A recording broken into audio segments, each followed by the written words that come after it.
तो जो रामायण में 4 प्रसंग ऐसे आते हैं जिनको हम किसी भी तरह जस्टिफाई नहीं कर सकते जी। शूर्पणखा की नाक काटना, बाली का धोखे से बाली की हत्या करना जी। सीता को गर्भवती अवस्था में वन में छुड़वा देना जी।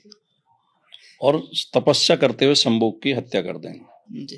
ये 4 प्रसंग ऐसे हैं, तो मैंने इन चारों को जोड़ के ये कविता लिखी थी। और ये 10 मिनट में लिखी हुई कविता है मेरी, ये भी बता दूं मैं 10 मिनट में जी। हिंदी संस्थान में बैठ के लिखी थी मैंने ये जी। कि मैं अगर राम होता तो कितनी भी विषम और विकट परिस्थिति में लक्ष्मण को न काटने देता शूर्पणखा की नाक। जी। मैं उसे समझाता कि हम दोनों भाई विवाहित हैं और वन वन भटक रहे हैं अपने प्रतिकूल समय को व्यतीत करते हुए, अतः तुम कहीं अन्य करो अपने योग वर की तलाश। जी। इतनी तो लड़ाई थी। बिल्कुल भाई वो यही तो कह रही थी, उस समय ये कोई गुनाह नहीं था। जी।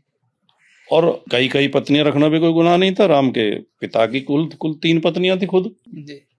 तो नहीं करनी थी शादी तो कहते थे बहन जी जाओ आप कहीं और देखो। जी।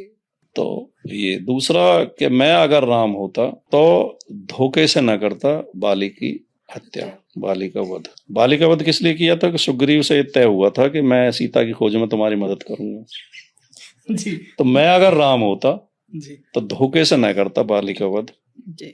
बल्कि मैं दोनों भाइयों को बैठाकर समझाता, उनके बीच सुलह समझौता कराता और दोनों की सहायता लेता सीता की खोज में। जी। क्या ठीक है।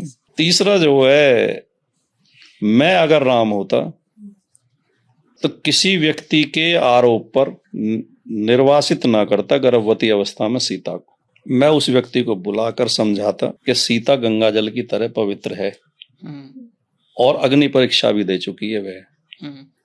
फिर भी यदि तुम्हें सीता स्वीकार नहीं तो हम दोनों चले जाते हैं पुनः वन को, किंतु निर्वासित न करता देवी सीता को।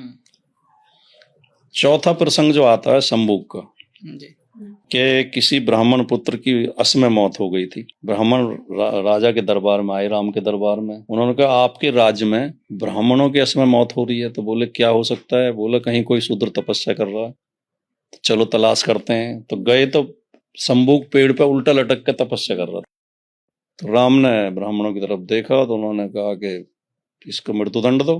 तो राम ने उनकी गर्दन काट दी तलवार से। वाल्मीकि रामायण में ये प्रसंग है। तो मैंने लिखा कि मैं अगर राम होता तो न करता हत्या तपस्यारत शंभुक की, बल्कि मैं अपने राज्य के ब्राह्मणों को समझाता कि झूठे शास्त्रों और पाखंडों के बल पर कब तक विभाजित करोगे मानवता।